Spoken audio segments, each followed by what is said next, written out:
नवसारी महानगर पालिका के वार्ड नंबर 5 स्थित वहोरावाड़ी क्षेत्र में पेयजल की गंभीर समस्या उत्पन्न हो गई है। यहाँ रहने वाले श्रमिक और आदिवासी परिवार लंबे समय से पानी की कमी का सामना कर रहे हैं। स्थानीय निवासियों और विपक्ष के प्रतिनिधियों ने डिप्टी कमिश्नर को लिखित आवेदन देकर इस समस्या का तत्काल और स्थायी समाधान करने की मांग की है। वहोरावाड़ी क्षेत्र में करीब 70 परिवार निवास करते हैं। इन परिवारों के लिए कुल 10 हैंडपंप स्वीकृत किए गए थे, जिनमें से 4 हैंडपंप लंबे समय से खराब पड़े हैं। वर्तमान में केवल 6 हैंडपंप की चालू है, जिसके कारण सुबह सुबह पानी भरने के लिए लोगों की लंबी कतारें लग जाती है। स्थानीय निवासी नीलमबेन के अनुसार बारिश के मौसम में स्थिति और भी गंभीर हो जाती है। निचले इलाके में पानी भर जाने से हैंडपंप डूब जाते हैं, जिसमें उसमें से निकलने वाला पानी गंदा और उपयोग के योग्य नहीं रहता। स्थानीय लोगों ने खराब पड़े हैंडपंपों की मरम्मत कर वहां मोटर लगाने और पाइपलाइन के माध्यम से स्थायी जल आपूर्ति की व्यवस्था करने की मांग की है।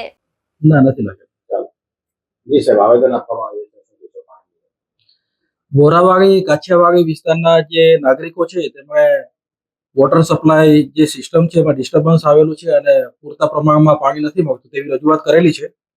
એ બાબતે વોરાવાડીમાં લગભગ આશરે 70 જેટલા ઘર છે અને જેમને પીવાના પાણીની તકલીફ પડી રહી છે, જેને ધ્યાનમાં રાખીને આવનારા સમયની અંદર તાત્કાલિક દરેક ઘરમાં કનેક્શન મળી જાય અને જરૂર લાગે તો નવો બોર બનાવીને અને આજુબાજુના જે ખાસ કરીને વિસ્તારો છે એમાં અને ખાસ કરીને જે 70 ઘર છે એમાં તમામ ઘરોમાં પીવાનું પાણી વ્યવસ્થિત રીતે પહોંચે તે રીતે તાત્કાલિક કામગીરી પૂરી કરવા માટે વોટર સપ્લાય ડિપાર્ટમેન્ટના અધિકારીઓને સૂચના આપવામાં આવેલી છે અને સમય મર્યાદામાં આ કામગીરી પૂરી થઈ જાય તે રીતે અત્રેથી જરૂરી ફોલોઅપ કરીને આ કામગીરી પૂરી કરવામાં આવશે। આજ રોજ વોર્ડ નંબર 5 ના વોરાવાડી વિસ્તારના રહીશો સાથે અહીં પાણી બાબતે એક આવેદનપત્ર આપવા માટે આવ્યા છીએ। જે વોરાવાડી જે વિસ્તાર છે તેમાં લગભગ 70 જેટલા આદિવાસી પરિવારો રહે છે। આ 70 પરિવારો પૈકી જે તે સમયે 24 પંચાયત હતી ત્યારે 10 હેન્ડપંપો લગાવવામાં આવ્યા હતા। એ હેન્ડપંપો લગાવ્યા બાદ એ લોકો ત્યારે જે તે સમયે પાણી એ લોકોને મળી રહેતું હતું, પરંતુ 2021થી સીમાંકનમાં જ્યારે નવસારી વિજલપુર નગરપાલિકામાં 24ની સીમાંકનમાં 24 ગામ આવ્યું ત્યારે વોર્ડ નંબર 5 તરીકે નિર્માણ થયું હતું। ત્યારથી જ અહીંના લોકો નવસારી વિજલપુર નગરપાલિકામાં અને જ્યારે નવસારી મહાનગરપાલિકા બની ત્યારે લેખિત મૌખિક ફરિયાદો કરતા હતા, પરંતુ આજ દિન સુધી નવસારી મહાનગરપાલિકાના અધિકારીઓ સત્તાધીશો કોઈ પણ પ્રકારે આ બાબતે ધ્યાન ન આપતા આજે એક અહીં ત્યાંના રહેવાસીઓ સાથે આવેદનપત્ર પાઠવવામાં આવ્યું છે કે આગામી સમયમાં જો હેન્ડપંપો બાબતે કે જે 10 હેન્ડપંપો છે તેમાં 4 હેન્ડપંપો બંધ છે તો એ 4 હેન્ડપંપો રિપેરિંગ કરીને બીજા નવા હેન્ડપંપો ત્યાં ચાલુ કરવા તથા તેમજ એ નહીં થાય તો ત્યાં જે જેટલા હેન્ડપંપો છે તેમાં મોટરો ઉતારીને ઘરે ઘરે પાઇપલાઇનો લોકોને આપવી। પ્રિયંકાબેન,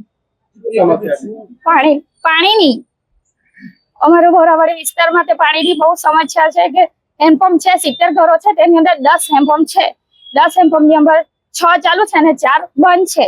એ અમે પાણીની અમારી આપે તેવી અમે સાહેબને રજૂઆત કરી છે કે જે હેન્ડપંપ બગડી ગયેલા હેન્ડપંપ છે તેની અંદર મોટર મૂકીને પાણીની લાઈન કરી આપે તેવી રજૂઆત કરીએ। અમે 5-6 વાર નગરપાલિકાની અંદર અરજી આપી પણ તે સાહેબ અમે સ્વીકારવા માંગતા નથી। આજે સાહેબ એમ કીધું કે અમે આવીને જોઈ લઈએ અને જે રજૂઆત થાય તે તમારું કામ કરી લઈએ એમ કીધેલું છે। હવે સાહેબ 10 દિવસની અંદર કામગીરી ચાલુ કરવા કીધેલી છે, નહીં ચાલુ કરે તો અમે સાહેબને પાછા આવેદનપત્ર આપશું। પાણી ભરાઈ જાય છે, બહુ પાણી ભરાઈ જાય, એમ આખા ડૂબી જાય, નથી તો પાણી બી નહીં નીકળે અને જે પાણી નીકળે તે જયારે રેલ આવે ને તેની અંદર આખો હેન્ડપંપ ડૂબી જાય એટલે પાણી એકદમ ગંદુ નીકળે, તે વાપરવા બી નથી કામ આવે, વેચાતું લાવીને પીવા પડે।